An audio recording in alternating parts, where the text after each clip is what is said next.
You may have heard the term minimum school funding used by administrators in your school district. But what is it, and how does it affect your school?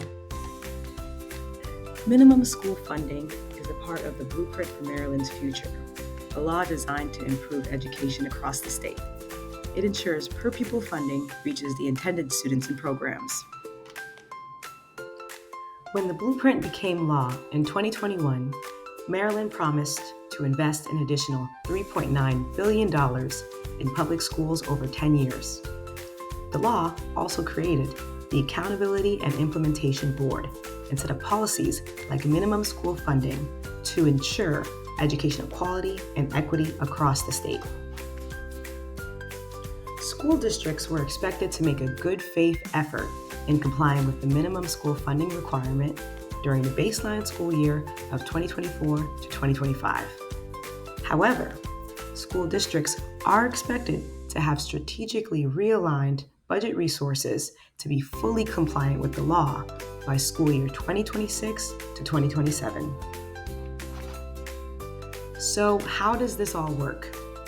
To really understand how minimum school funding works, you need to know how schools in Maryland get their money.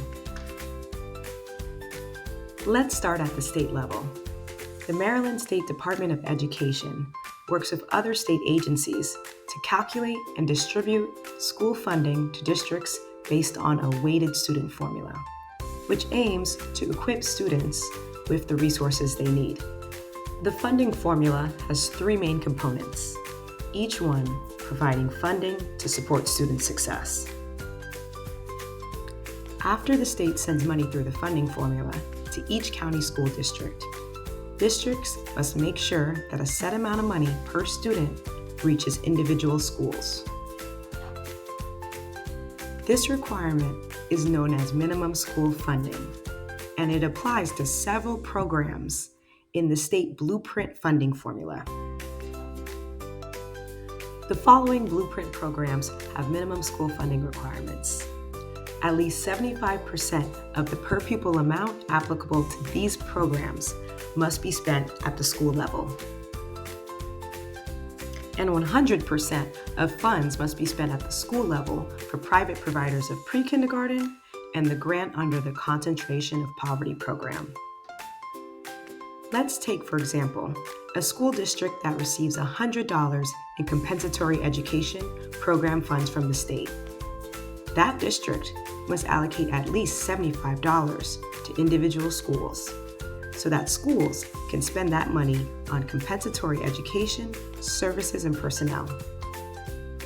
For private pre-kindergarten or the Concentration of Poverty grant, all $100 would need to be allocated to individual schools for spending. Consequently, these minimum school funding requirements have implications at the school level for resources and staff. Each school in the district has minimum funding targets that must be budgeted and spent on a specific program.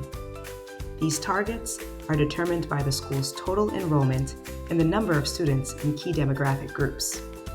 Schools are required to meet these spending guidelines, and district leaders must carefully manage trade-offs to ensure compliance. Let's look at an example of how this could play out across schools. Imagine 3 schools in the same district. Each has a different number of students receiving special education, also known as SPED services. School A has a special education enrollment of 48 students.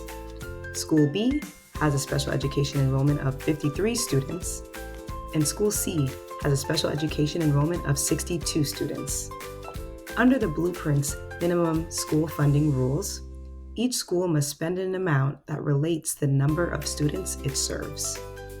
This is called a minimum school funding target. School A's minimum school funding target is $390,000, which is based on its enrollment for special education. School B's target is $345,000, and School C's target is $470,000. Because School C has a larger special education enrollment than the other schools, it should receive more money for special education services to be compliant with minimum school funding. That extra funding could translate to more SPED teachers and support staff, and additional resources like specialized materials or therapy services. In other words, schools with higher SPED enrollment must receive and spend more funding so they can properly meet the needs of their students.